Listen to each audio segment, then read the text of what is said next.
Welcome into DRF Daily, DRF Sportsbook's betting live stream coming at you every Thursday, Friday, Saturday, Sunday, and Monday. When there is football on, we are on as well to give you guys the breakdown of what we think will happen in the day's games using DRF Sports Pro data, using StatFox sheets, using everything at our disposal that you can have at your betting disposal as well if you head to drf.com/sports. Today, we're breaking down a fantastic, maybe I shouldn't say fantastic, I throw that word around a lot.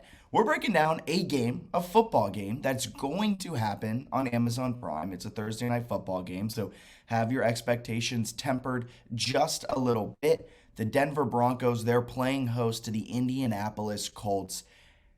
And it might be a bad game. It might be that of what we saw Broncos 49ers a few weeks ago. It's such an interesting game. Both of these teams are, I feel like, anomalies. Both of these teams were teams we expected to be really, really good this year, but they just haven't been that great. But before we jump into all of that, and you're going to want to stick around to the very end because we have 3 player props that I think are fantastic, and our play for the night is a little contrarian to that of the public. So you're going to want to stick around to see how you can make some real money here with DRF Daily. But before we get into that, as always, follow us on Twitter, Instagram, TikTok, Facebook, YouTube, anywhere on social media we are as well. Just check out at DRF Sportsbook, and you can follow us to get up-to-date line movements, trends, angles, everything of the sort is on DRF Sportsbook on social media at DRF Sportsbook. Just search us and you will come up. And then, like I said, you can subscribe for free to DRF Sports Pro data. Just hit sign up in the top right corner of drf.com/sports, and you'll get access to all of our free previews. If you want access to all of the games, you can spend a little bit of money and get a quarterly subscription, a yearly subscription, or a monthly subscription. And then you can check out all the data for every single game. NBA, NHL, those are tipping off and the puck is dropping soon. NFL, college football, college basketball when that comes back in November. NASCAR Fox sheets, everything you need to be a profitable bettor, we have over at drf.com/sports. You can also sign up for our newsletter there, The Rundown, which hits your inbox every Thursday, Saturday, Sunday, and Monday. And of course, we have a message from DRF Cash Grab. They want to give you money for free. Check out how. Introducing the DRF Cash Grab app, the super easy, free-to-play sports predictor game from a name you know and trust, the Daily Racing Form. Use your sports knowledge to predict the winners, and you could score thousands of dollars in cash prizes. Pro football, college football, pro basketball, college basketball, hockey, soccer, boxing, baseball, and more. Compete against others for a spot on the monthly leaderboard. Download the DRF Cash Grab app and play today.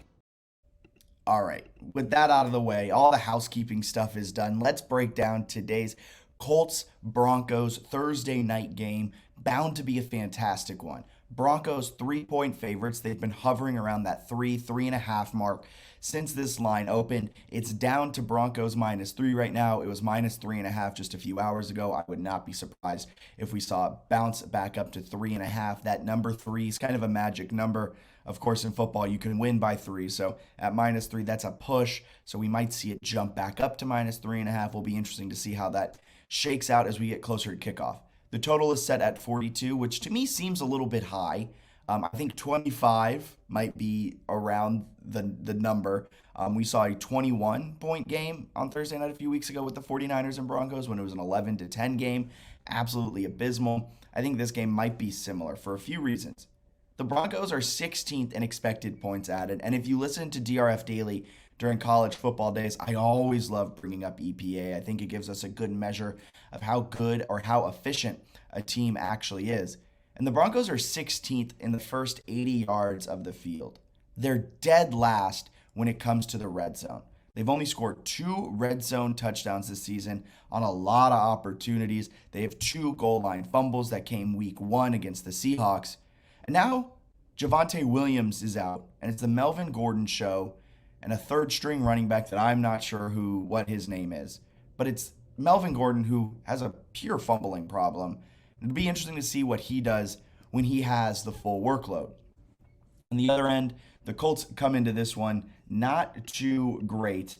Colts 1-2. They have bad losses. Like, well, maybe it's not a bad loss. Maybe Jacksonville's just a good team, and we just didn't expect it then. But Colts come into this one with a 1-2 record, +3, a -7 point differential. So nothing too fantastic for the Colts coming into this one. But I think it begs the question, what's going wrong with both of these teams? Yeah, the Broncos are 2-2. They were 2-1. But I mean, both of these teams brought in these elite level QBs, right? They both brought in Matt Ryan for the Colts, Russell Wilson for the Broncos. Both were supposed to give them the jolt they needed to take that next step. A lot of people thought the Colts were going to be dark horse Super Bowl contenders. I thought so too. But it turns out Jonathan Taylor and that offensive line might have regressed a little bit from last season. Maybe Matt Ryan was just bad in Atlanta. Maybe it was compounded that the fact Atlanta was bad. But maybe Matt Ryan's not that great. He's thrown 5 interceptions so far this season. And the Colts don't look like a winning football team. Frank Reich's seat, maybe it's heating up. I'm not tuned in enough to the Colts, but maybe something's going on there. But besides all that, we can speculate around what's happening with these two teams all day, but I'm here to talk about the betting aspect of it, and that's why I'm on the Colts +3 for a few reasons. You talk about Denver's home field advantage, right? Well, they're only 10-9 against the spread the last 3 seasons at home. That's not a true home field advantage when it comes to against the spread. Not only that, Denver's 0-7 against the spread over the last 2 seasons. There we go. Denver's 0-7 against the spread over the last 2 seasons against teams that don't force 1 or more turnovers. Indy only forces 0.8 turnovers per game if we're talking on an on-average basis. So that's a weird stat, but it has a rating of 2, which means it's a solid rating according to our data provider, StatFox. So pair that with the fact Frank Reich, 9-1 against the spread in road games after he failed to cover 2 of the last 3. They failed to cover last game out against Tennessee, and they failed to cover 3 games ago against Jacksonville. The only game they've covered over their last 3 was against Kansas City. And Indy is 7-0 against the spread in road games against defenses that allow 4.5 yards per carry or more over the last 3 seasons. Denver in the bottom third of the league, allowing 4.8 yards per carry. So all of that, plus the fact Indy's 11-2 against the spread coming off a division game in the last 3 seasons. They played Tennessee the last time out. Colts have everything going in their favor in terms of historical trends. A lot of really solid ratings in their favor. And these aren't like 10-8, 10-7 types of historical trends. This is 11-2. This is 7-0. This is Frank Reich being 9-1 in his career after not covering 2 of the last. These are really solid historical trends. And that's why I'm going the Colts +3. I think the Colts aren't as good as we thought they were, but I don't think they're as bad as we think they are currently. And I think Denver isn't great. They lost Randy Gregory. It's going to be a huge loss. Granted, the Colts don't have Jonathan Taylor or Shaquille Leonard. So that will be an interesting thing to watch, but I don't think that hurts them as much as Randy Gregory's absence hurts the Broncos. The Broncos just have not been good in the red zone so far this season. So Colts +3, Colts +3.5, depending where you get it. I'm hammering the Colts tonight, and I feel really good about Indianapolis's chances to win this game outright as well. They're +130 on the money line, but the best bet here is Colts +3. So we have that. And now some player props. We're hitting Matt Ryan over/under. We're hitting Nyheim Hines. We're going to hit an interception prop as well. So Matt Ryan, his over/under is set at 230.5 pass yards tonight. And I'm all over the under on this. Matt Ryan hasn't been necessarily fantastic. He has gone over 230 pass yards twice this season, in week 1 and I believe last week as well. But Denver's the 5th best pass defense so far this season. And I think that continues, especially with the fact that Denver's terrible in terms of stopping the run. Well, maybe not terrible, but they're not as good as they need to be. And if it's Jonathan Taylor, he's out. So it's Nyheim Hines. And I still have faith that Nyheim Hines is going to carry a solid load and be good and take a lot of the pressure off of Matt Ryan. I don't think Matt Ryan will be able to push the ball down the field all that much. And 230 yards is a lot of yards. So give me the Matt Ryan under 230.5 pass yards. And that leads us perfectly into Nyheim Hines. His over-under is set at 37.5. Give me the over on that all day, every day. Without Jonathan Taylor, paired with the fact that this Denver defense allows 4.8 yards per carry, I think Nyheim Hines is going to have himself a day and rush for maybe 50, 60, 75 yards. I think Nyheim Hines is going to have a really, really solid night. So give me Nyheim Hines over 37 and a half. I think the game plan is going to be run heavy tonight with or without. I mean, I keep saying with or without. It's without Jonathan Taylor. It's a short week. He couldn't make it back in time. So it's Nyheim Hines' show, and give me the over for him tonight.